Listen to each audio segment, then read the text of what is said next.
Hey guys, my name is Jordan Koss. Welcome to the Almost Essential podcast. This 16-episode series is based off my final project for my Doctorate of Ministry degree at Fuller Theological Seminary. The title of that final project is Almost Essential Evangelists, Improving Retirement Asset Accumulation for Mainstream Church of Christ Pastors. In this series, we will interview 8 different specialists in 8 separate episodes. And we will also interview 2 pastors from each of 8 different regions around the U.S. This final project was inspired by 10 years of ministry in 3 different churches of Christ from Georgia to Northern California from 2010 to 2019, as well as my time as a financial professional in training in 2020. That is where I learned about the retirement crisis America is in and will be experiencing in the coming years. Now, I have 3 goals for this podcast. 1, provide an accessible, denomination-specific qualitative conversation for Church of Christ pastors and leaders. 2, introduce leaders and listeners to retirement vehicles and strategies they may not have heard about before. And 3, provide encouragement, motivation, and knowledge to save for the last third of life. Thank you for listening and enjoy. All right, everybody, welcome to the Almost Essential podcast. It's been a while since we've recorded our last episode, which is episode 16. We recorded all 16 episodes from January through March of 2023, and then took a little break because I had to finish writing my final project, which I submitted that final manuscript on July 1st. We learned a lot in the midst of those 16 episodes and bringing on 2 pastors from each of 8 different regions around the country from Churches of Christ to talk to about retirement and the retirement crisis and how to have enough money in order to live a thriving third age. And we learned a lot from our survey results. We had 16 people, 16 pastors and former pastors in Churches of Christ take the survey after listening to at least 8 episodes of the podcast. And one of the things that we learned was that they wanted more episodes. And so this is why we're here today. This is a recap episode number 1 of season 1 of the Almost Essential podcast. And therefore, with that brief summary about where we're at today, let me introduce my co-host once again. Lars, say a few words about yourself, my man. Yeah, it's wonderful to be in part of this 16-episode journey as director of university relations. I get to hang out with a lot of pastors and churches and just talk through finance and stewardship.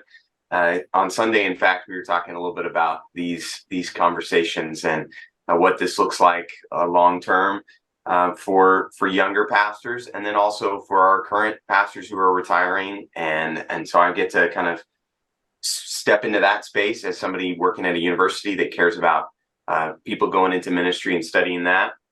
And then I also serve on the advisory board for the Northwest Christian Convention. And I think we've mentioned that before, but it's a unity movement here in Oregon that's kind of trying to bridge the 3 streams of the Stone Campbell Restoration movement and has this historic tabernacle and all kinds of fun things. And at that event this summer, which was just a few weeks ago, I got to meet Matt and Jonathan, and really glad that they're with us today. And so I'll let you open it up for them to introduce themselves. Yeah, Matt, why don't you kick us off and introduce yourself for us?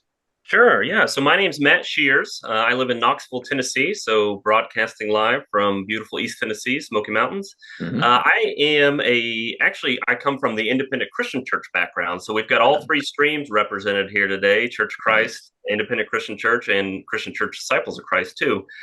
So I grew up in the Restoration Movement, Stone Campbell movement, went to Johnson University, which is in Knoxville, Tennessee. From there, I went to Emmanuel Christian Seminary, which is part of Milligan College.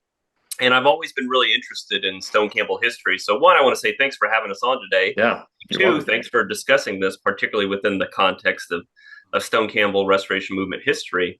And so my first job out of college while I was in seminary was working with Johnson University in their advancement office. And Johnson's retirement plan is overseen by Pension Fund of the Christian Church. So Pension Fund not only oversees churches, but then also any nonprofits, colleges, seminaries, other things affiliated with the Restoration Movement. And then from there, I worked in pastoral ministry for a period of time, and then came on board with Pension Fund, and have really enjoyed it, and kind of view it as one of the last standing bridges between all three streams. Okay. We serve all three streams. And I can talk a little bit about the history of Pension Fund later. But anyway, yeah, so that's a little bit about how I ended up here. That's great. That's great. Thank you for that. And Jonathan, introduce yourself for us. I'm Jonathan Beckham Brink, and I actually am hailing from the great state of Texas, if you will. That's what a lot of people say. We're the big state. And I'm in Fort Worth, and I'm actually the new guy at Pension Fund. I've only been on staff for going on 7 months now. I served for 13 years in congregational ministry for the Disciples of Christ. I'm actually a 5th generation disciple, and my daughter's now a 6th. So we have a long history within that group. But I actually got a business degree in my undergraduate at Houston Baptist University, now Houston Christian University. And this opportunity kind of brings together the 13 years of ministry and some of the business side of things that I was actually always interested in that side of church anyway. When I was serving in different ministries for 13 years, youth ministry, music ministry, associate and senior, kind of the business aspects of how to help a church function always kind of seemed to land on my plate. And so this is really coming into this position is bringing the two in true harmony together to bring the business side of church and getting to still serve and be a part of ministry with all of my fellow colleagues across the three streams. That's great. That's great. Awesome, guys. So thank you so much for being with us on this episode of the Almost Essential podcast today. I'm really looking forward to this conversation. I don't want to jump ahead. There's so many things I want to say. And you're going to see me kind of like shake my head a lot, because it's like you're going to see a lot of frustration come out of me the more I learn about what you're going to tell us today. And I'm sure the people listening to this episode, once we put it on Spotify and YouTube and Apple, they're going to be like shaking their heads too, like, why did I not know about this? But when I entered into ministry, et cetera, et cetera. So the first thing I want to do, I just want to briefly mention my 6 action steps that I wrote in my conclusion to my final project, which this podcast was birthed out of as the practice component of that final project for the D-Min at Fuller Theological Seminary. And here's what these 6 action steps are. And you'll understand, our audience will understand why we brought you two on to talk to us about Pension Fund of the Christian Church as a result of listening to these 6 action steps. So number 1 was read Teresa Ghilarducci's book, How to Retire with Enough Money and How to Know What Enough Is. If you listen to episode 3 of the Almost Essential podcast, Teresa Ghilarducci, whose book, Rescuing Retirement, was kind of like the foundation upon which I based my entire argument in my final project. She talks about the American DIY retirement crisis, ultimately precipitated most of all by the 401k and its inability to build up enough cash and money for someone to have that last throughout retirement, secondly, claiming Social Security too soon, et cetera, et cetera. But she wrote this book specifically as a short book, 116 pages, as like, hey, here's how you retire with enough money and how to know what that amount should be for you in retirement. So that's step 1. I'm talking too much, so I'm trying to get through this briefly. Now, step number 2 is do not opt out of Social Security, rather delay collecting benefits till the age of 70 so you can get the max amount of monthly benefits from Social Security as possible by delaying to age 70. Step number 3, find pension-style income. Ghilarducci talks about how if you want to have a secure retirement, have Social Security with Medicare, and then find pension-style income. And in my final project, which I learned about several vehicles when I attempted to be a financial professional during COVID in 2020 and 2021, 2 of the main products that I learned about they had as pitch to potential clients were index universal life plans and then fixed index annuities. And I talk about that in my paper. And those are non-traditional vehicles that if you pitch these and talk to most people, they're going to have no idea what you're talking about. But they also might have a negative view on it because the popular sentiment out there, especially say Dave Ramsey, is don't use insurance for retirement planning and saving, right? But an ironic thing that I learned in the midst of that study was perhaps, according to Ghilarducci's argument, maybe Dave Ramsey's advice is precipitating and making worse this DIY retirement crisis for Americans, and in particular, Church of Christ pastors. And Church of Christ pastors are a microcosm of that American DIY retirement crisis because they are over-reliant upon traditional vehicles like Social Security and IRAs. And that information was from James Knapp's 2 academic studies back in the mid-2000s, and I believe in 2017, he wrote 2 articles on those 2 studies. But another means of pension-style income, the Christian Church's pensions plan is one of the things I learned about, and then pension fund of the Christian Church is one of the things I learned about. And interestingly, the only article in the Stone Campbell Movement Encyclopedia on pastors and their retirement and saving enough for retirement was on pension fund of the Christian Church. And that's in a book with over 700 entries, only one. And it was about pension fund of the Christian Church. I thought that was pretty interesting. Last 2 steps, if offered a defined pension plan and matched ticket, that's probably going to be a 403B. Church is offering that for nonprofit orgs. And let's see, the next step is step 5. If possible, own a home instead of living in a parsonage, as living in a parsonage negatively impacts retirement prospects. We learned about that through James Knapp's 2 studies of Church of Christ pastors, both in Texas and nationally. You can also see what's really interesting. The latest ACU salary survey shows out of those who took the survey, the ones who were living in parsonage the most were actually probably the oldest, who were the executive ministers. And you can kind of like read between the lines, like those are the older ministers who've been serving in Church of Christ the most, and therefore perhaps aren't as prepared for retirement as possible. And they're the ones who are living in parsonages the most. And then finally, the last step is plan for an intentional retirement job that serves as the 3rd leg of one's retirement savings stool, perhaps even planning on that retirement job, starting in college and training by double majoring, and or not even starting in ministry full time, but getting a job outside of ministry first, or just staying BIVO, etc.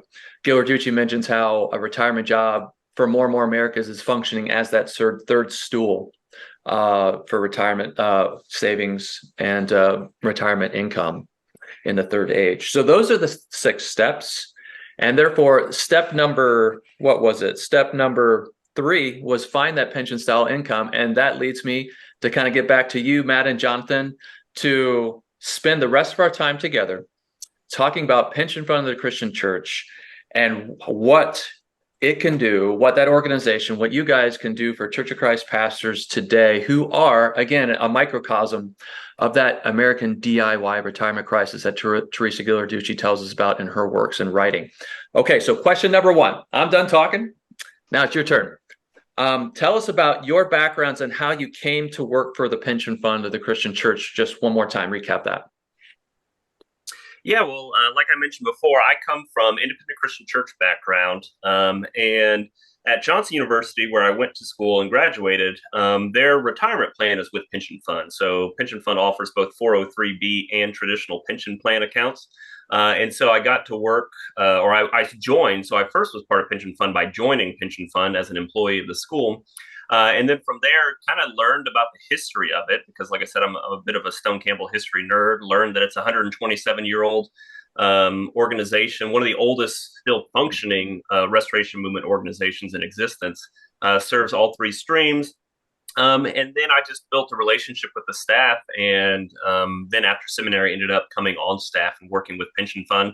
And I've really enjoyed it because I do view it. I'm always big on Stone Campbell unity or restoration movement unity. What are ways that churches of Christ, independent Christian churches, and disciples of Christ can still relate to each other and connect with each other?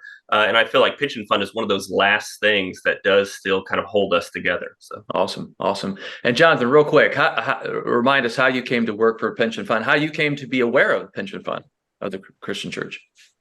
Well, I've actually been aware of Pension Fund for a very long time, but I don't think I knew very much about it until I went to Bright Divinity School at seminary. Whenever I had someone who came out and visited and said, hey, you need to be thinking about your retirement. And I was grateful to have had that person come out and visit. And I honestly couldn't tell you who it was anymore because that was too many years ago. We did have somebody who came out and visited, and that's what really enlightened me and brought it to the forefront of I need to get that on my radar to figure out how to retire, because I was in my mid-20s and hadn't really even thought about retirement yet at that Right. point. Right. And I'm so glad that I had somebody who got in front of me and was able to sit me down and have a real conversation about retirement and planning for that now versus waiting until I'm 10, 15, 20 years into work, and being behind the game and only relying on Social Security, maybe, because at that time I remember folks were even talking about, hey, you may need to like just get rid of Social Security. So I know that those kind of conversations will still taking place 15 years ago. Wow. That's crazy. That's crazy. And now remind me, is Bright a Stone Campbell movement background school, Bright Divinity? It is. Okay. It is. And it's associated with Texas Christian University, which has a longer relationship as well with Disciples of Christ. Very cool. Which is part of that Stone Campbell restoration. Nice. And TCU, they just made it to the College World Series too. So, hey, they got some good sports, and they beat my team in the college football playoff, the Michigan Wolverines. Oh man, that was horrible. That was horrible. That was a terrible game. It's like every time Michigan makes it now, it's like they get destroyed either by Georgia and TCU. I wonder who it's going to be this next year. All right. It's kind of one 6 and 1/2 dozen the other. Would you rather have lost to TCU or get crushed 65-7 by Georgia? Yeah. I don't know. It's I didn't wear purple on purpose. Okay, I was accidental. I'm not a TCU grad, but anyway.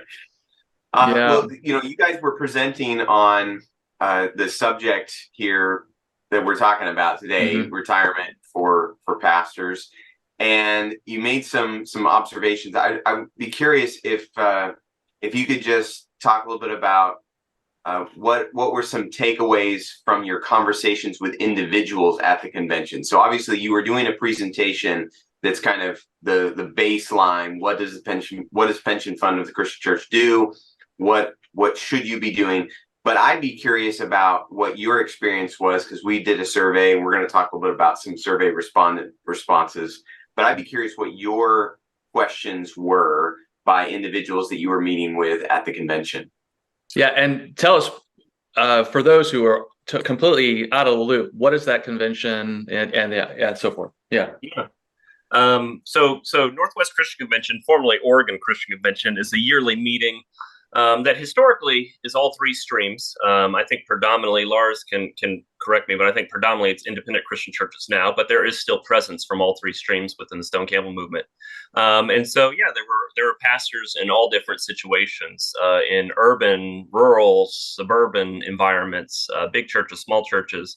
And the biggest thing I encounter really when talking to ministers is kind of what this podcast is about, is kind of a crisis point where for one reason or another they weren't able to save. Fortunately, we do have a lot of participation in the Oregon area with Pension Fund of the Christian Church. So we were able to go and give good news to the people who have existing accounts. But one of the things that I run into, not just in Oregon, but in other places, is people who opted out of Social Security.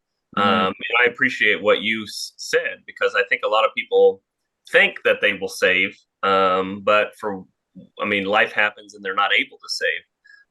And so one of the big things that we talked about there at the convention as well, too, is that each congregation thinking about itself as an employer. And we don't necessarily think of local churches like that, but local churches are many things, but one thing they are local nonprofits, and they function as nonprofits. And so you have to think about what does it look like to be an employer with benefits and things like that. Okay, great. Go ahead. I would say that the thing that I ran into at the convention was kind of two despairing ideas. And one was we got a lot of conversations from folks who are very grateful to have been retired and have been in the system for pension fund for 30, 40, 50 years, some of them. And then on the other side, usually it was the younger pastors who would come to visit me over at the table and say, okay, can you explain to me what a pension plan is and break it down how I could do this with my church? And I think that's an interesting dynamic between the two, to know that there were some older pastors who had been in that for years, and somehow the younger ones hadn't even heard of what a pension plan is with us. Right. And so there was that conversation of we need to have more education between the two despairing ideas to make sure that everybody knows like this is an option for you and it's a Right. really great benefit. You need to use it if you can. Right. I know Gil Arducci and another guy from the Harvard Business School, Merton, talks about how we don't need more education. We just need better products. But there is a certain level of education just to become aware of pension funds of the Christian church, because that itself is a problem for many Church of Christ pastors, is just awareness that you guys even exist. And I don't know why that has become a problem in Church of Christ, but it is. And so that leads me into this next question 2. Several survey respondents. We had 16, 16 responses to the survey that I was able to write about those responses in my paper. Those respondents said that the most important thing from the podcast was learning about pension fund of the Christian church. And it was for me as well, because I was like, what? This thing that we've always said we wanted and didn't think we had, we actually do have, but we never just didn't know about it. Like, what is going on here? So why do you think many Church of Christ pastors have not heard about you guys before? Well, the thing that I would start with, first of all, is that it's mostly theoretical and conjecture in this, because I don't have a legitimate, like, this is the exact reason right here. But I think a lot of it has to do with the history of the three streams. And, that we were all kind of one thing that kind of broke off from each other and kind of went in our separate ways. And despite pension funds starting in 1895 and really being for all three streams, it seemed to attach most of all to disciples, even though it really was meant for all three and meant to be that bridge. And it kind of just had that broken down communication somewhere where it ended up not serving as many COC pastors as I think that it really could have been doing. So I really can't say why it's not as popularly known in the COC. And I think that I even saw at the Northwest Convention some breakdown there and some of that communication and independent as well. And I imagine that even myself, going back in disciples' knowledge, I didn't know about that until I was in seminary. And because I had somebody who sat in front of me. And if someone hadn't sat in front of me while I was at seminary, I may not have known about it until the right time. And so I think sometimes it's just available. How do we get that word out there? And as we're getting better at cross communication and global media and being able to get that information out there, I think they're becoming better bridges that we can now make sure that we're patching up all of those to get everybody in the know on how to make this happen. Yeah, and to add to that, I would just echo the sentiment. I think that it goes back to history. It goes back to our polity and ecclesiology. I mean, all three streams. I mean, the Stone Campbell movement or the Restoration movement, whatever you want to call it, definitely has an independent streak, or in some ways an anti-institutional streak. And that's not just Churches of Christ, but it's even Disciples of Christ and independent Christian churches, because some people say like, oh, well, you all have regional ministers. Well, the regional ministers' power is not anything like having a bishop or anything. So it's still, even in Disciples, it's congregationally governed. In independent Christian churches, it's congregationally governed. And I mean, the history of the Restoration movement, you see that the kind of Churches of Christ and the split with Churches of Christ and Christian churches really was late 1800s, and that's about the time when when pension fund was started, 1895. And so, even though we've historically served all three streams, the lowest participating percentage has always been Churches of Christ. Interesting. And I think part of that as well too is the connection to schools. So, like, pension fund has had a connection to schools like Milligan and Johnson University, connection to Texas Christian University and Chapman University and other schools like that. But there has not been that historical connection with Churches of Christ schools. And I think that's part of the breakdown as well too. Although over the last couple of years, we've been trying to be pretty intentional about outreach to Churches of Christ. So we've been trying and have made connections with Abilene Christian and Lipscomb, Harding, and some individual Church of Christ congregations as well too. But I think that, again, it goes back to just the polity, the congregationalism, and the disconnect from the schools, which seem to be kind of a cohesive unit within Churches of Christ. Right. And that, like you mentioned, that part of that history of like being anti like missionary societies. being anti any other organization that handles money outside of the local church. Was that an aspect of that, kind of like Church of Christ just kind of giving a stiff arm to the pension fund? Yeah, I think that was part of it as well too, because in independent Christian churches we have missions agencies, and we kind of have a quasi denomination, not as fully as Disciples of Christ.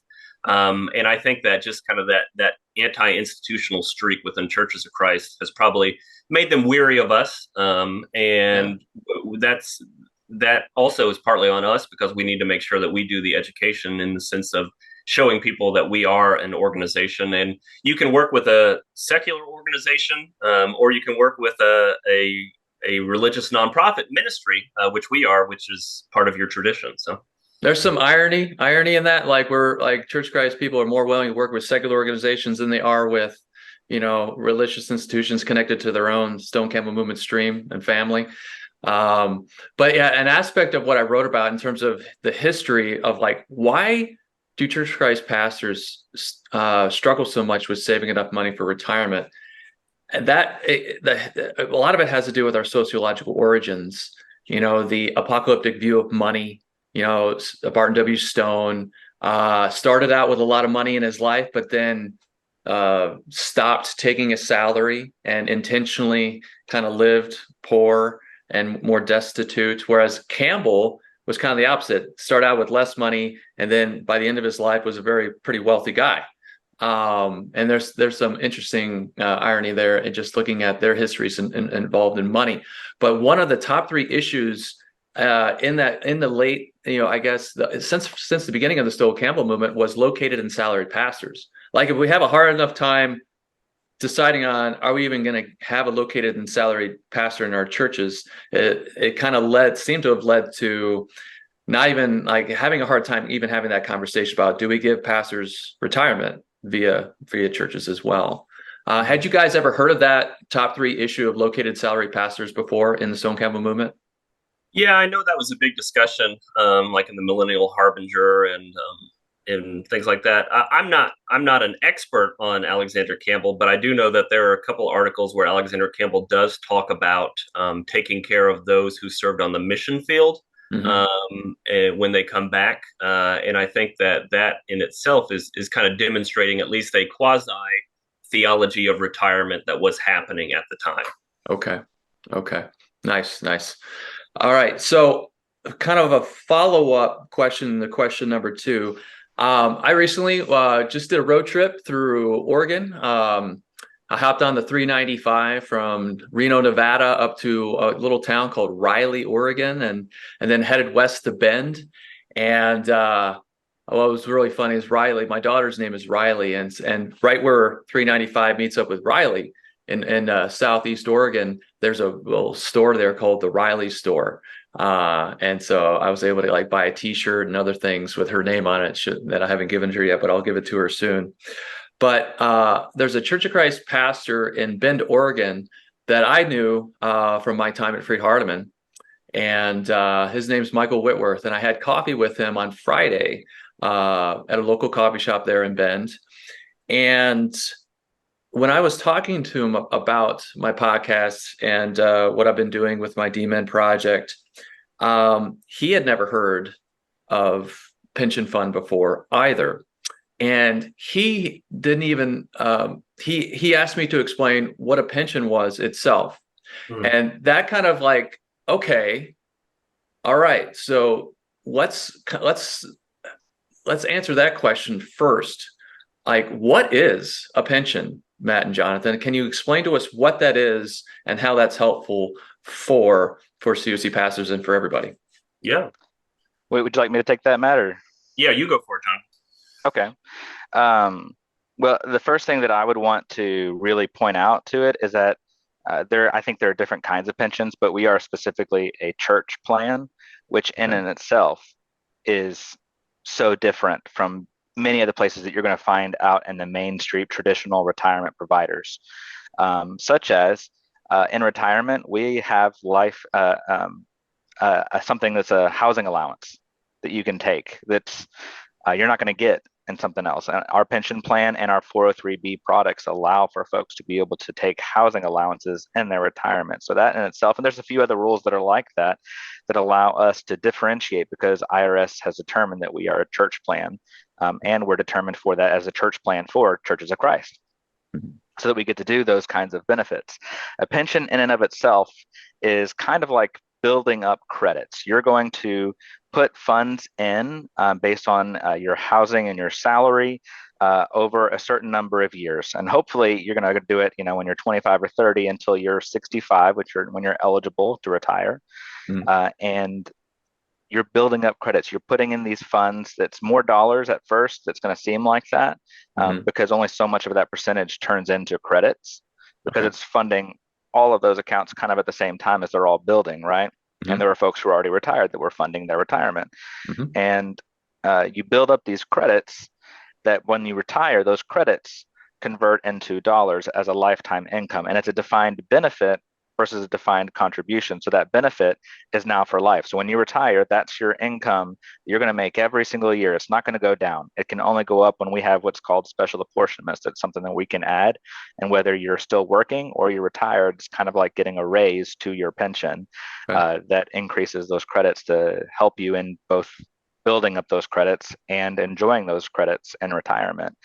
So that it becomes a benefit, and it's a defined benefit, versus the contribution, which we do have another form of the 403b, which is different because it's looking at the tax deferred retirement accounts or a Roth 403b, which is either pre-tax or after-tax dollars that you can contribute. But that's a defined contribution. It's different from a pension plan, so that when you're 65, you've built up so many dollars, and those are dollars that you've been contributing. You're going to utilize those, but once that account goes down to zero, you're out of money. It's gone. Yeah. Right. So that's a little bit different. And that's why pensions really have this overall, depending on how long you expect to live. If you have a crystal ball, to be able to look at I'm going to live 10 years after I retire. I'm going to live 40 years after I retire. You might have a better idea of which one's going to offer a benefit. But as we're living longer, the more important those pensions are becoming, because they're allowing folks to have sustainable income way into retirement. Yeah. And our oldest pensioner currently is 104 years old. He's a retired minister in Alabama. So he's been retired for 40 years and has not outlived his retirement. Really, at the end of the day, what I tell people is exactly what Jonathan said. A pension is a lifetime income. When you retire, you start receiving a check, and you receive that check every month until you die. And I read a little bit of a history of retirement accounts a couple months ago. And it used to be that somewhere around 50% of American companies used to have pensions. So you would work for AT&T, or you would work for Bell South, and you would have a pension. But then they transitioned away from that for a number of different reasons. And so I think only about money. Money. They don't. They don't really like taking care of their employees. And so I think maybe you probably know the statistics on this, but it's a very small percentage of people who actually have pensions now. Yeah. And sometimes people hear pension and they're like, oh, well, I just heard about the Illinois teachers pension and how it's foreclosing and stuff like that. We at Pension Fund have consistently been over 100% funded throughout the history of Pension Fund, and are today as well, too. And so we've been very fortunate to have that stability for 127 years over time. Okay. No account has ever lost any money of their retirement accounts. And it's 128 years now. 128 years. There we go. Yeah. Awesome. Yeah. One of the things I learned when I was training to be a financial professional back in 2020 was that difference between a defined contribution and defined benefit, and how big of a deal that was. And in Gil Arducci's book, her argument's like, okay, a lot of Americans did have a pension, a defined benefit. But in the late 70s, early 80s, that shift from pension to defined contribution 401k, that changed everything to where now most employers have a 401k rather than a pension. And that defined contribution plan 401k does not guarantee you having enough money that's going to last you throughout all retirement. And that's the main cause of the American DIY retirement crisis. So very cool. Lars, anything you want to add at this point?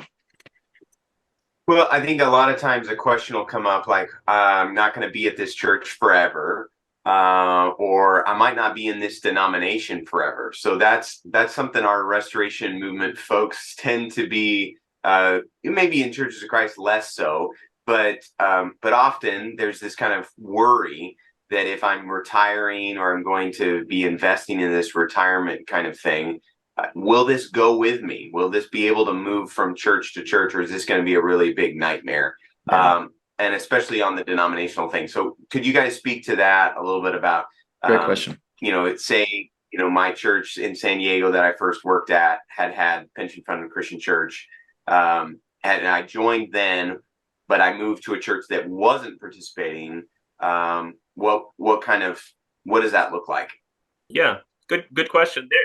Both of our accounts are portable in different ways. So, like we said, we have a 403b account and we have a traditional pension plan account. So the 403b account functions like a 401k. You can roll it over into any other type of plan. If you go to work at Target, you can roll that over into a Target 401k, or you can roll your Target 401k into pension fund 403b.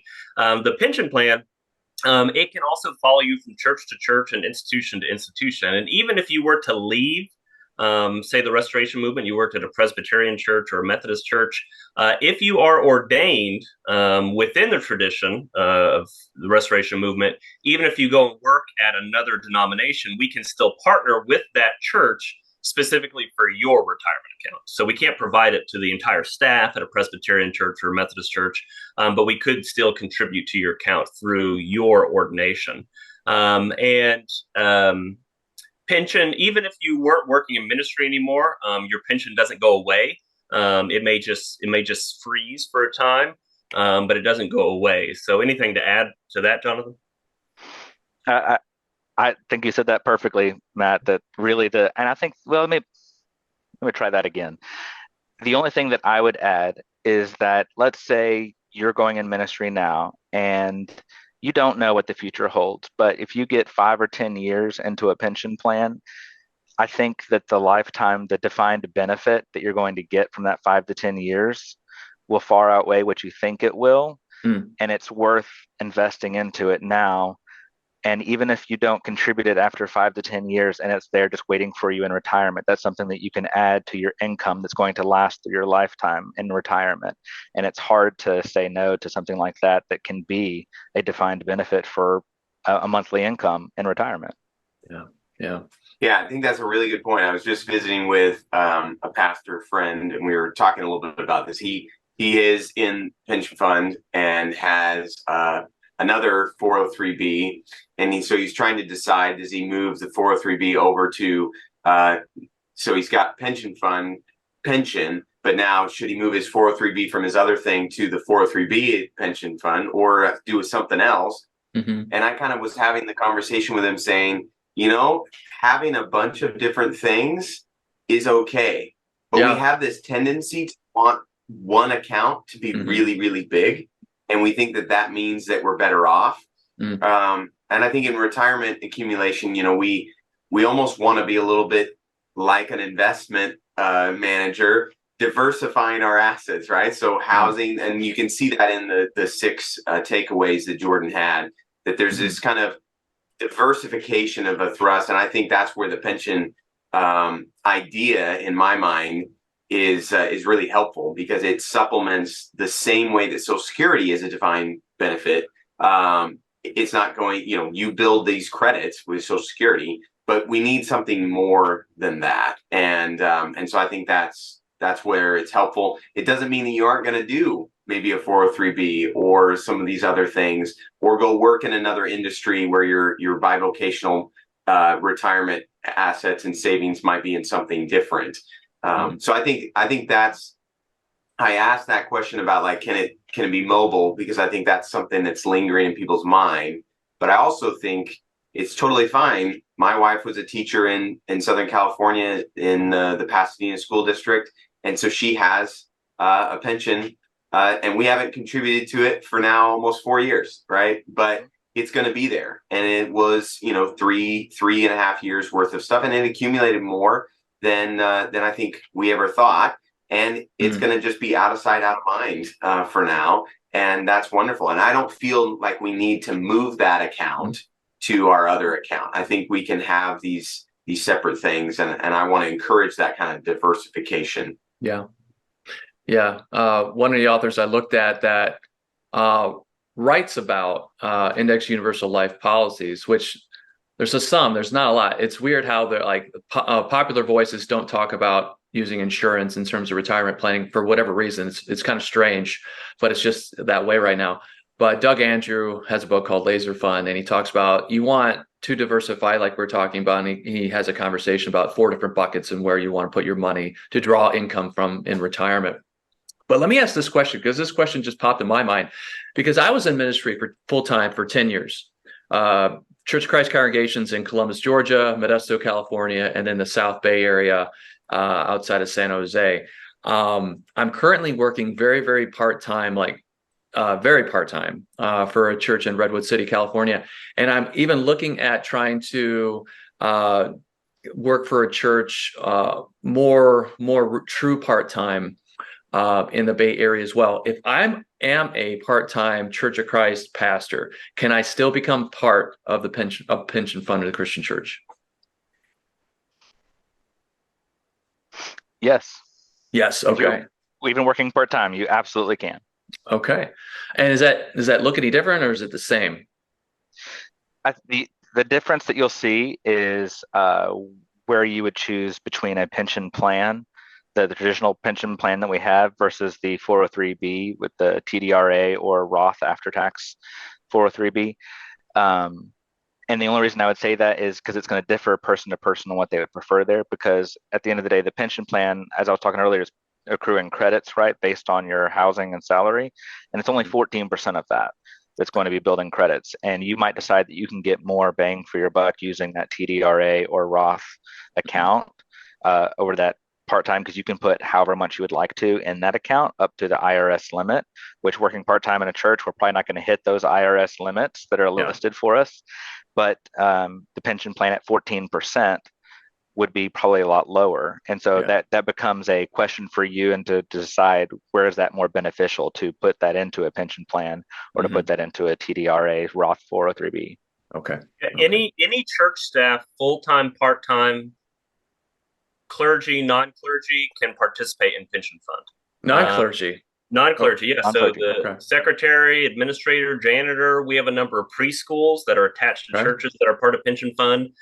So we can work with any organization and any employee that is part of a restoration movement nonprofit. So that could be a church, it could be a preschool, it could be a private school. We've got a lot of nursing homes, retirement homes, agencies, colleges, seminaries. So we've got janitors at colleges that are part of pension fund. We've got nurses at retirement homes that are part of pension fund. Full-time. I think we even have a couple of coaches. Okay. Coaches. Yeah. Wow. Yeah, Bushnell University. Shout out to you guys' good work with our staff. So we're grateful. That's great, guys. Man, I feel like I am trying to play catch up here. All right. So we can set up a call after this for us. Oh yeah. Awesome. So tell us more. We've already been kind of talking a lot about this, but tell us more of what the pension fund, the Christian Church, has done for some Church of Christ pastors. And if there's any more history there that you haven't kind of shared yet, now's the time to kind of just unload that history as well. But what have you done? What can you do for Church of Christ pastors? For sure. We have a number of Church of Christ congregations that are pension fund. All of them are relatively new, I would say, in the last number of years, because all the things we've been talking about before. And we're trying to show up to Church of Christ lectureships, college meetings. I know the Christian Scholars Conference that's hosted at Lubbock and Lipscomb. We'd like to go to the Pepperdine lectures. I don't know if we've been there yet. And so, we're trying to do whatever we can to connect with Church of Christ pastors. Every Church of Christ pastor minister can use any and all of our resources. It is available to them. And so, we're just trying to get in front of folks. And something else that we do that's in addition to our retirement benefits in a separate fund is we also have a benevolence ministry. And so we actually work with any Restoration Movement minister who, for one reason or another, was not able to save for retirement. And so maybe they get to retirement, they opted out of Social Security, they don't have any retirement, and so they're destitute. We actually have about a $30 million endowment that pays out anywhere from $1 to $2 million per year in benevolence pensions, where a minister can apply. Also, minister spouses can apply as well too, Wow. and they will just have to fill out their financial. And if they are under the 200% of the poverty level in retirement, then we can give them a supplemental pension that is a gift ministry benevolence of the church. And so we have people who donate to that, and we are always looking. So if anybody's listening now who thinks that they may qualify or they know someone who could qualify, please let us know, because this is meant for folks like that.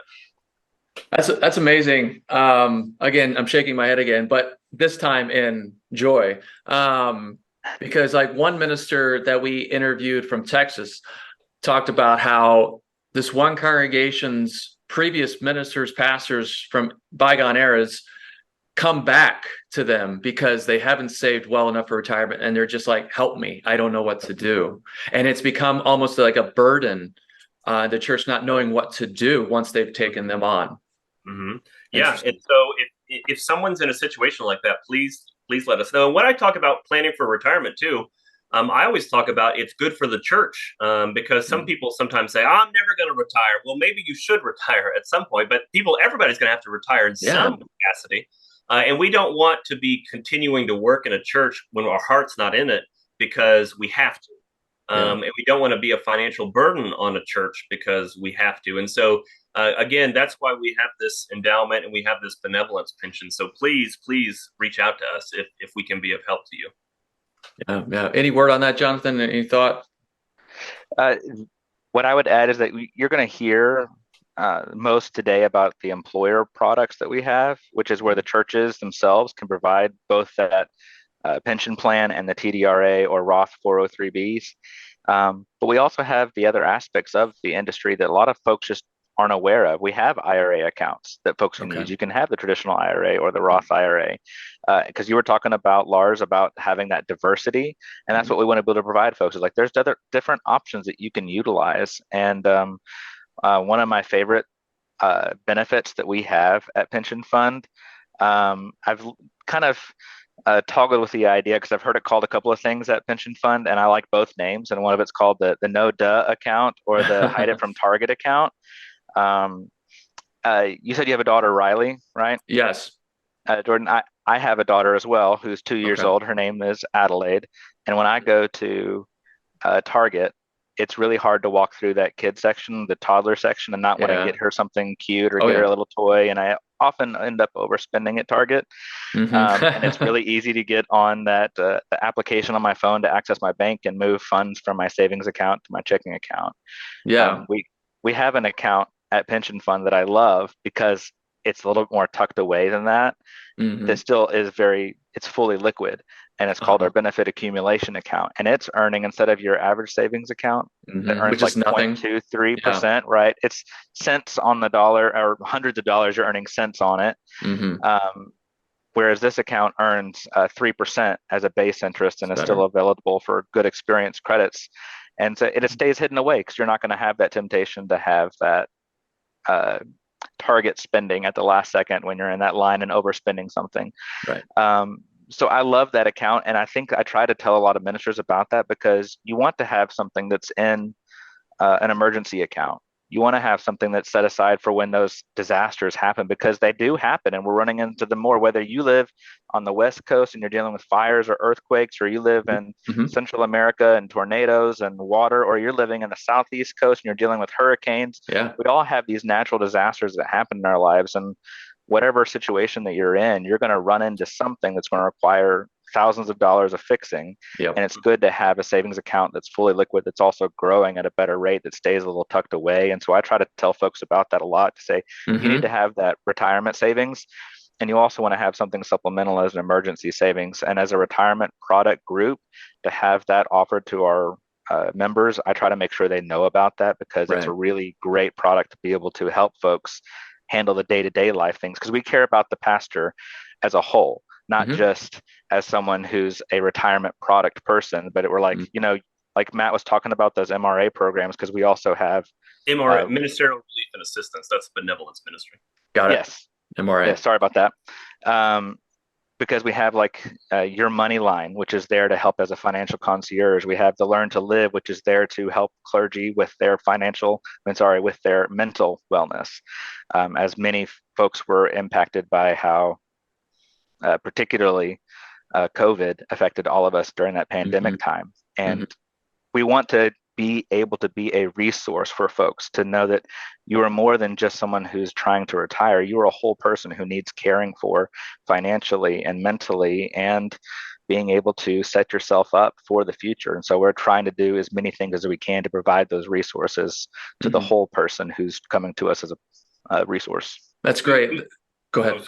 Well, I was going to say, we also offer a student gift program, and this is free to any seminary students. And that is, if you are in seminary preparing for ministry in one of the three traditions of the Restoration Movement, we will pay your pension credits free from us for all 3 or 4 years of seminary, so that you're ready for, so you already have something in retirement when you go. What? I'm shaking my head. I'm shaking my head again. Can you pay my student loans? I'm sorry, no. Unfortunately, no. Darn it, you need a program for that. Okay. Even Uncle Joe can pay your, the president do it. Oh, that's too political. But no, we'll get the student loan. That should be the next podcast, Jordan. We should do, talking about the student debt crisis. There we go. Yeah. Man. I was sad news just last week or two, Supreme Court shooting that down. But all right. So in talking about like the benevolence fund, the student gift program, awesome. Those are great.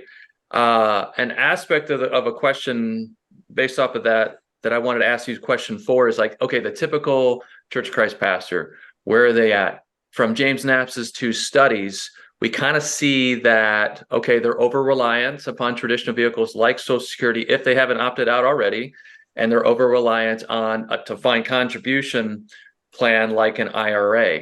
In James Knapp's, both of his studies, both in over 200 pastors in Texas and in over 200 pastors nationally, he found that those 2 vehicles were the only sources of income that over 50% of participants even had. So that's a problem. All right. And so most Church of Christ pastors probably also work at a small church and therefore have a small salary, and therefore also don't get any retirement benefit that church can provide them. And they probably also have student loan and other debt. All right. So what can the pension fund do for that typical Church of Christ pastor? The first thing that I would say is get over the scary monster that is that giant, because you're looking at that, and the first thing that most people do is they just retreat from answering that question. If someone were to ask them, like, what are you going to do about it? These are all the things you're kind of facing. What are you going to do? And most of the time, it's so overwhelming. They shut down. And that's the first thing I would say is like, you've got to face it, and you've got to just pick up the phone, drop an email, get started somewhere, because we have resources to help you figure that out. Like I was talking about, one of those products is Your Money Line. That's a free financial concierge that can help you budget to figure out how it is that you can set aside funds for your retirement. So maybe your church isn't helping contribute, but you can. And maybe there's a way to figure out how to best do that, taking into account what your financial obligations are to student loans. Maybe you have an ailing parent, or maybe you have your own medical bills, or maybe you have all 3. And you're trying to figure that out while also saving for a kid's college education. And that's what that financial concierge is, to try to help you figure out how to budget that to make some action started now, even if it's just tackling debt and getting there to where you can retire, or if it's putting 0.5% or 1% into retirement this year and building that onto next year. It's just important to get started somewhere instead of avoiding that question. I always tell people too that when you think about saving for retirement, it's not the amount you're saving each month that's the biggest contributor to retirement. It's the compounding interest. And so even if you're only able to do $10 or $20 or $25 a month, if you can start doing that in your 20s or your 30s, that is going to pay in enormous benefits than if you were doing $100 at age 60. And so even if it's just small amounts, no amount is too small. And the best time to start saving for retirement is always now. Yeah. Like you were saying, start while you're in seminary. right? That's like Right. amazing. If I'd have done that, like, wow, I'd be in a lot different place than I am right now. Okay. Lars, any thoughts? Well, yeah, well, I was going to say, as we move from church to church, or especially within the Churches of Christ, we're highlighting how it's a DIY denomination Yeah. in many ways. So every time we're recreating the wheel or reinventing the wheel, and I think that's where I'm in legacy charitable estate planning conversations a lot of times, where a church or an organization like a university is receiving these life estate gifts, these bequests from a generation of gone by ministers, and we're like, wait a second, they weren't supposed to have any money, and they had done some really good saving, and then there's like this gap that happens, and we kind of were like, I'm not sure what happened. Like, were we just not talking about legacy giving and all these things? And so we're back to that education. And I think about my change from a church that did have a local group of Churches of Christ in San Diego that were doing something, to LA, where we should have been in a bigger city, where we should have had more organization, and yet that church was on its own, and none of its elders were both entrepreneurs who owned their own businesses and didn't have retirement or health insurance. And so they didn't have any sort of policy set up. It wasn't written anywhere what we were going to do. There was no collaboration. We were making it up on the fly, taking advantage of the fact that both ministers' wives worked for very good health insurance providing organizations like school districts. But I think that's an offering that the pension fund has for the minister, because you can go to your elders, or you can go to your lay treasurer, and just say, I know you don't have capacity to come up with a good plan yourself, and I don't expect you to do everything that I want you to do. Or I might not be that wise about finance, right? I might not be Jonathan, who has a business degree. So I might not understand, but I can walk in with a really well-articulated third party, this is what we could offer. This is what you could offer me. And now it becomes less of like, I'm going to a business meeting and demanding to be paid more, and just bringing this is actually what a lot of churches do. This is like a 128-year organization. Mm-hmm. I'd love for you guys to consider this, and it's not that hard. They'll actually do a lot of it for you. Would you take this meeting with Matt? Mm-hmm. And I think that's a place to get started for a minister who might be moving from church to church and just feeling like it's so much. I might have that conversation in the interview, and it'd be 3 years before I actually see benefits. What if you had the pension fund, pension fund and Christian church materials or website mm-hmm. link, pensionfund.org, and you just say, hey, this is what I would like to make sure is part of, before I sign on the dotted line, for the salary, we're gonna explore this, and it's not going to be cosmic. It's not going to be really tailored. It doesn't have to be super unique plan. I think that's partly what Churches of Christ often fall prey to, is kind of this desire to be unique. We're not like other mm-hmm. denominations. We're not like other churches. But I think in this setting, the legacy of pension fund is a benefit. Yeah. We don't charge churches anything to participate with us either. There's no fees for churches to participate with us. And I'm preaching to the choir here, I'm sure, but churches and elders need to think about the well-being of their staffs. And I think for too long, particularly churches in our tradition, have been subsidized. I was thinking about this the other day. There's been a lot of churches who've been subsidizing their employees by corporate America or by the government, in the sense of, well, their spouse has medical benefits, so they'll be okay. Or, oh, well, he can get Medicaid because we don't pay him enough. And I think I'm so glad that there are those programs there. And I know a lot of pastors who are on food stamps as well, too. And thank God for those programs. But I think it's an indictment on local churches when we don't take care of those people that are working on our staffs, and then we wonder why they leave ministry. Yeah. Yeah, the Christian Chronicle podcast have been talking about why is there a minister shortage in Church of Christ. They've been covering that in articles, and now they've been covering it on their podcast in several episodes. And the last one, they a lot of it, I think they just mentioned in this last episode, a lot of it just has to do with money, many different aspects of money. And what's interesting, when you look at the history of Church of Christ and the Stone Campbell movement, a lot of decisions on why Church of Christ fell where they did had all to do with money. It's really interesting. Because the very nature of the congregation themselves kind of fit like, well, are we going to be against located and salaried pastors? Well, yes, we are, because we couldn't pay them even if we wanted to,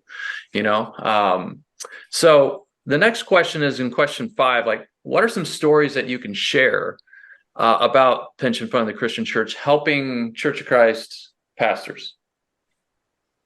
We have a couple of Church of Christ pastors who are part of that benevolence ministry, and I think that is a testament to the church. And what I think is really unique about that too is that the majority of our donors to that program are actually from the Disciples of Christ tradition. But this isn't necessarily Church of Christ, but I was talking to an independent Christian church minister who was very much against Disciples of Christ. Like he said, they are way out there and this and that. But he ended up being a beneficiary of the benevolence ministry, which was funded almost entirely by Disciples of Christ donors. And it changed his perspective on just the wider church and the wider restoration movement and Stone Campbell movement. And I thought that was kind of really interesting to know that we as a movement are still in this together. And we still are here to serve each other, whether we disagree with each other or not. And I know a number of Church of Christ ministers who are part of the benevolence program or who are part of our retirement benefits. And what I think is interesting is seeing our members who are disciples who have preconceived notions about churches of Christ or Christian churches, or members who are Church of Christ or Christian churches who have preconceived notions about disciples, that breaks down whenever you're actually together, or you're getting to know each other, or you're benefiting from the work and ministry of each other as well too. And so I think that's a beautiful theology of what the pension fund is. Yeah. If you want to see pension funds ministry in action, that's our ministry. It's that being able to be that bridge and do the work out there together. And yeah, I mean, that's the heart of the 3 streams, Mm-hmm, mm-hmm, mm-hmm. That's great. That's great. Lars, anything you want to add to that question? Well, I think there's story after story of a desire to not reinvent the wheel, and so as I've gotten to know more disciples pastors, it doesn't take long for pension fund to come up as a topic. It doesn't take long for me to realize there are churches that are thinking differently about the care and the money, and they tend to have longer longevity with staff members and those kind of things. And then I tend to be envious of other denominations at times. So I went to Fuller Seminary, and we're often talking to Methodist pastors or Presbyterians, and some of the other mainline, and just hearing average salaries, retirement benefits, a bunch of different things, and you can become very envious and jealous. And I think when I've been in settings with churches that have pension fund products, and I think about that with Bushnell University, like these are some of the best ways in which we deal with money. So whether it's the match or the investment tools there, those tend to be the best ways we provide. Whereas I still am in some spheres where it's independent Christian church overlap, and there can be maybe the salaries aren't quite keeping up with some of those other denominations, but the retirement match or some of those kind of things are. And so I'm usually trying to brag on pension fund because I do think it's one of those, as you guys mentioned already, not just things that bridges the 3 streams, but it's one of the brighter spots, I think, in the 3 streams. Our colleges tend to be a little competitive with each other, and I say that as I rep one of them. And we can be a little judgmental of who's got the good scholar or who's got whatever. we can be competitive about numbers, right? Yeah. And right now, I know several of my disciples colleagues are asking questions about the future of disciples congregations, and independents are looking to what I call kind of meccas of these kind of large mega churches in places like the Fort Worth area. But I think we can get competitive with each other, and this really offers an opportunity to say we're in this together. Yeah. Literally, we're in this together because this organization and our money brings us together. And so I think that's one of those great ways we can be not non-competitive and seek each other's good. So I appreciate your guys' work, and I appreciate you kind of breaking down some of those things and just explaining the nuts and bolts. I'd love to know, like, how would a church, let's say in the Northwest where I'm at, how would they get involved with pension fund? What would be the best entry point? And then maybe you can give a little bit of an overview for like the different major regions in the country. Is it reach out to one of you? Is it reach out through the website? What's the best way for a church to get this conversation going? I think you have a few different options, really. The primary one that we would start you off with most of the time is that we have 6 area directors that oversee different aspects of the country. If you're in Colorado West, I'm your guy. So if you're up in that Oregon, Pacific Northwest area, you give me a shout. If you're in Colorado, you give me a shout. If you're in Arizona, you can give me a shout. But we have 5 other area directors. Matt's one of them as well, who covers, I think, Tennessee and Florida and maybe Alabama. So a lot of that Southeast. Okay. Matt could give you I can't remember the map off the top of my head. There's 50 states and 6 of us, but we divide that up based on where a lot of our members are. And so yeah, I think that's a great way. But you can also, there's a number on our website at pensionfund.org. If you scroll to the very bottom of that, that's going to give you a toll-free number to call, and they're going to get you connected to the right person. So even if you don't know who your area director is, you can call that number, and they're going to go, well, where do you live? Where are you calling from? And they're going to get you connected to the right person that can get you started. And that's just the best place, is just to give one of us a call, and we will get the church or the minister or the staff person. We're going to get you started in the right direction, whether that's starting with a participation agreement or saying, hey, we've already got you in the system. Let's just get you started. So, okay. Right. Great. Yeah. I think of the quote from Ghostbusters, and Church of Christ are often saying, don't cross the streams, right? But the pension fund, yeah, I know. Thanks for laughing. Pension fund is that bridge builder to cross the streams, because that's something we actually want to do in the Stone Cabin movement in our 3 streams. We want to cross and build bridges, and very grateful to be aware of Pension Fund, the Christian Church Now. So I had to throw a Ghostbusters quote in there somehow. But 2 final kind of quick questions that are there on the list in front of you is before we end. And again, thank you for joining us today on the podcast. Is that how in any way has your time with Pension Fund at the Christian Church shed light on the minister shortage in Churches of Christ, if at all? Yeah, there's a minister shortage, I would say, in all 3 streams, and there's whether we admit it or not, there's a decline in all 3 streams as well too, in different ways, and that's indicative of the larger church in the Western world and the American context. And at the end of the day, I think a lot of it comes down to having healthy ministers and healthy leaders, not only ministers but elders, deacons, board members.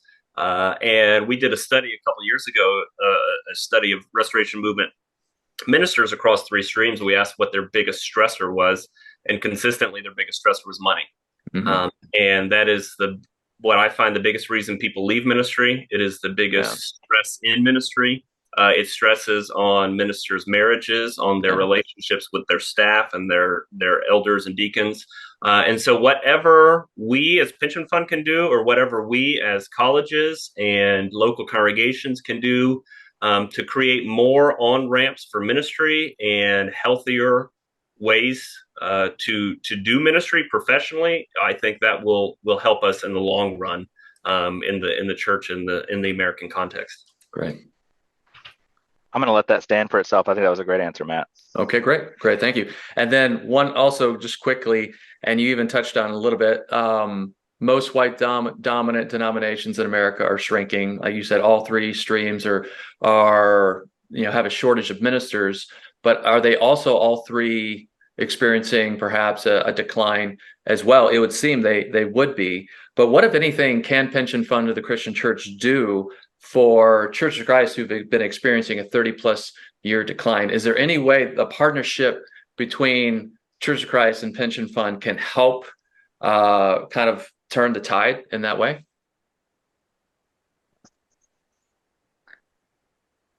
I would start with, the products that we were talking about earlier, which is the free resources we have, the Clergy Wellness and Learning to Live, Your Money Line. It's got to be that part that sees ministry as a whole and not just as one aspect of it. Because yes, our focus is primarily going to be on the business side of things because we have those retirement products. But if we want ministry to survive, we've got to be able to be that place for both spiritual and mental respite as well, to be able to survive. And I think that that's going to be a continuation of support for one another. So showing up to things like that, the Northwest Convention last week, and being on this podcast with y'all today, is that we've got to continue building those bridges so that the onus doesn't rely on just one aspect of it, but and not just on ministers trying to get that information, but on congregations, on universities, on pension fund, on all of us to kind of work towards sharing those resources that we can provide each other with the tools that are needed to make ministry survive, and not just survive, but we want ministry to thrive. Yeah. And in order for it to do that, we've got to have all the resources at our tools, and it can't be on just ministers, the congregations and universities and pension fund and benevolent organizations themselves. All of us have to be on the same page of working towards building bridges that we can do this together to really kind of get at to the heart, I think, of what the Stone Campbell Restoration Movement was like, hey, we're all Christians. We got to be on the same page with each other to do this together. We might not agree on the theology of things, but at the end of the day, we're on the same ship trying to get to the other side of the shore, and we've got to do that together.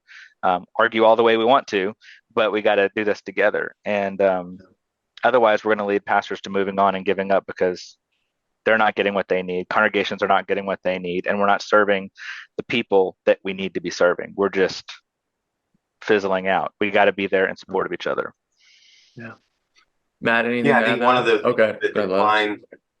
Yeah, one of the things the decline does is it precipitates the walls coming down, because we no longer are able to sustain financially some of these things, like a retirement. Like, we couldn't have a pension fund for Churches of Christ and pension fund for independent, and we wouldn't have enough people. And probably part of the reason why you guys are initiating some of these relationships is just the fact that somebody, pension fund, is saying we need relationships, and somebody at ACU and somebody at at these different gatherings. And I know that was the case at Northwest Christian Convention, is we have had a historical relationship with pension fund, but it hadn't been as we hadn't had you guys out in a while, and it was just saying, hey, we can't start a new one of these because of our decline, because of our lack of resources. At times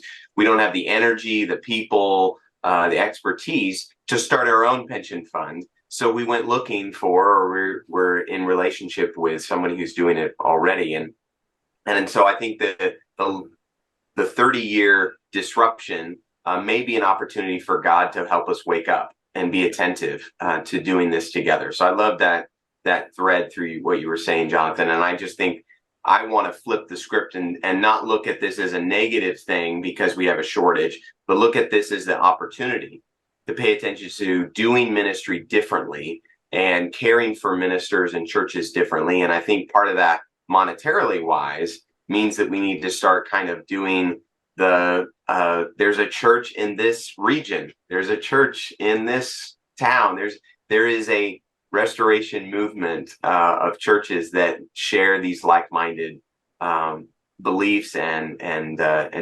purposes, and so we can do this together. And I think that's where I'm excited about the disruption. While though I still hope there can be some new energy and changes, I just think that organizations like Pension Fund precipitate relationship, and that's what's going to move the needle, is relationship.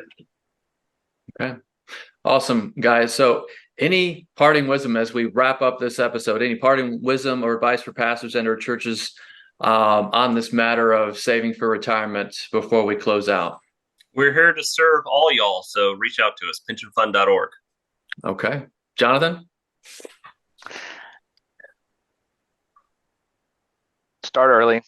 Do it now. Pick up the phone. Don't be scared of the monster that's there. Don't be scared about talking about money. Don't be scared to talk about the obstacles that lie in front of you. Just get started. Yeah. I mean, we could keep going on and on with this conversation, and I want to, but we need to close it out, because one of the funny things from our survey results is like, hey, have shorter episodes, for crying out loud. So if you want to continue the conversation, get a hold of Matt or Jonathan, pensionfund.org. Awesome. And so we're going to come back again with another recap episode number 2 with more of our survey results, highlights, and more for the first season of Almost Essential coming up here shortly in the next couple of weeks as well. But for this first recap episode with Matt and Jonathan and Lars, we thank you guys for watching on YouTube and listening on Spotify and Apple. And we are done. We're going to get out here, and we will see you later. Goodbye. Thank you all. Bye. Thank you.